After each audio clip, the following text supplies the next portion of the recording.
RBSC course class 7 subject science exam के लिए important question है और ये हिंदी मीडियम है और इंग्लिश मीडियम में बताऊंगा तो लास्ट वीडियो में बनते रहिए। तो अभी शुरू करते हैं। नमस्ते। राजस्थान बोर्ड आरबीएसई कक्षा 7 विज्ञान के पहले 10 अध्यायों के लिए कुछ महत्वपूर्ण प्रश्न नीचे दिए गए हैं।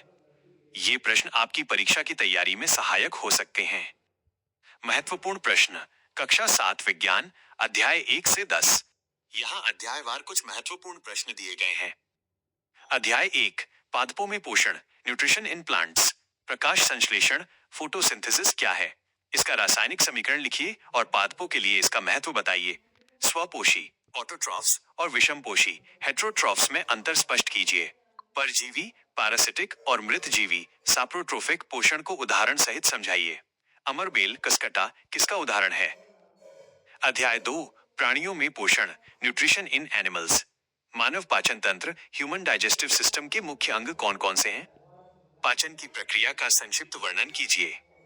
जुगाली करने वाले जंतुओं रूमिनेंट्स में पाचन कैसे होता है। अमीबा अमोइबा में भोजन ग्रहण और पाचन की प्रक्रिया समझाइए। अध्याय 3 रेशों से वस्त्र तक फाइबर टू फैब्रिक। जंतु रेशे कौन कौन से हैं। ऊन वुल और रेशम सिल्क प्राप्त करने की प्रक्रिया के मुख्य चरण क्या हैं। रेशम कीट सिल्क मॉथ के जीवन चक्र लाइफ साइकिल का वर्णन कीजिए। चयनित प्रजनन सिलेक्टिव ब्रीडिंग से आप क्या समझते हैं। अध्याय 4 ऊष्मा हीट ताप टेम्परेचर और ऊष्मा हीट में क्या अंतर है। ताप मापने के लिए किस उपकरण का उपयोग किया जाता है। ऊष्मा संचरण हीट ट्रांसफर की विभिन्न विधियां चालन कंडक्शन संवहन कन्वेक्शन और विकिरण रेडिएशन को उदाहरण सहित समझाइए। डॉक्टरी थर्मामीटर क्लिनिकल थर्मामीटर और प्रयोगशाला थर्मामीटर लैबोरेटरी थर्मामीटर में कोई दो अंतर लिखिए। अध्याय 5 अम्ल क्षारक और लवण एसिड्स बेसिस एंड सॉल्ट्स। अम्ल एसिड और क्षारक बेस में अंतर लिखिए। सूचक इंडिकेटर क्या होते हैं, किन्हीं दो प्राकृतिक सूचकों के नाम लिखिए। उदासीनीकरण अभिक्रिया न्यूट्रलाइजेशन रिएक्शन किसे कहते हैं, उदाहरण सहित समझाइए और दैनिक जीवन में इसके उपयोग बताइए। अध्याय 6 भौतिक एवं रासायनिक परिवर्तन फिजिकल एंड केमिकल चेंजेस। भौतिक परिवर्तन फिजिकल चेंज और रासायनिक परिवर्तन केमिकल चेंज में मुख्य अंतर क्या है, प्रत्येक के दो दो उदाहरण दीजिए। जंग लगना रस्टिंग ऑफ आयरन क्या है, इससे बचाव के दो उपाय लिखिए। क्रिस्टलीकरण क्रिस्टलाइजेशन से आप क्या समझते हैं। अध्याय 7 मौसम जलवायु तथा जलवायु के अनुरूप जंतुओं द्वारा अनुकूलन weather climate and adaptations of animals to climate. मौसम वेदर और जलवायु क्लाइमेट में अंतर स्पष्ट कीजिए। ध्रुवीय भालू पोलर बेयर और उष्णकटिबंधीय वर्षावन ट्रॉपिकल रेन फॉरेस्ट के जंतुओं में पाए जाने वाले अनुकूलन एडेप्टेशंस का वर्णन कीजिए। किसी स्थान की जलवायु को प्रभावित करने वाले कारक कौन कौन से हैं। अध्याय 8 पवन तूफान और चक्रवात winds storms and cyclones. Pawan wind किसे कहते हैं, पवन के वेग स्पीड को मापने वाले यंत्र का नाम बताइए। चक्रवात साइक्लोन को रोकने के लिए आप क्या सावधानियां बरतेंगे। ये क्यों कहा जाता है कि वायु गर्म होने पर फैलती है, एक क्रियाकलाप द्वारा समझाइए। अध्याय 9 मृदा सॉइल मृदा परिच्छेदिका सॉइल प्रोफाइल का नामांकित चित्र बनाइए और विभिन्न संस्तरों होराइजन्स का वर्णन कीजिए। मृदा के प्रकार टाइप्स ऑफ सॉइल बलुई सैंडी दुमटी लोमी और मृणमय क्लेई में अंतर स्पष्ट कीजिए। मृदा अपर्दन सॉइल इरोजन क्या है, इसे रोकने के उपाय बताइए। अध्याय 10 जीवों में श्वसन रेस्पिरेशन इन ऑर्गेनिजम्स।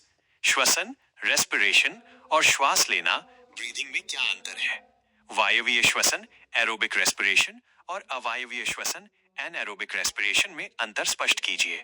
मानव श्वसन तंत्र ह्यूमन रेस्पिरेटरी सिस्टम के मुख्य अंग कौन कौन से हैं। यदि आप आरबीएसई कक्षा 7 विज्ञान के पहले अध्याय पादपों में पोषण के प्रश्न उत्तर विस्तार से जानना चाहते हैं तो ये वीडियो आपकी सहायता कर सकता है। कक्षा 7 विज्ञान पाठ 1 प्रश्न उत्तर YouTube.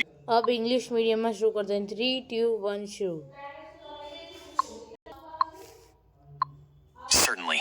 Here are some important questions from the first 7 chapters of RBSE Class 7 Science, presented in English medium, along with conceptual image tags to help with visualization. Important questions. RBSE Class 7 Science, Chapters 1 to 7. Chapter 1, Nutrition in Plants. Q.1. Define photosynthesis. Write the chemical equation for the process and explain why it is essential for life on Earth. Ants. Photosynthesis is the process by which green plants use carbon dioxide and water in the presence of sunlight and chlorophyll to synthesize their food, glucose, and release oxygen. It is essential because it produces food for almost all living organisms and releases oxygen into the atmosphere. Q.2. Differentiate between autotrophs and heterotrophs. Give one example of each. Ants. Autotrophs prepare their own food, e.g. green plants. Heterotrophs depend on other organisms for food, e.g. animals. Q.3.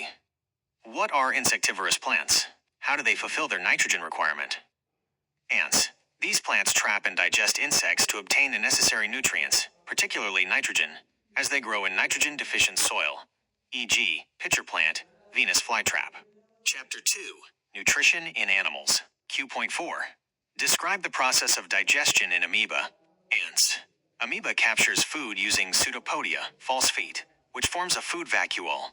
Digestive juices are secreted into the vacuole to break down the food into simpler substances, which are then absorbed. The undigested waste is expelled.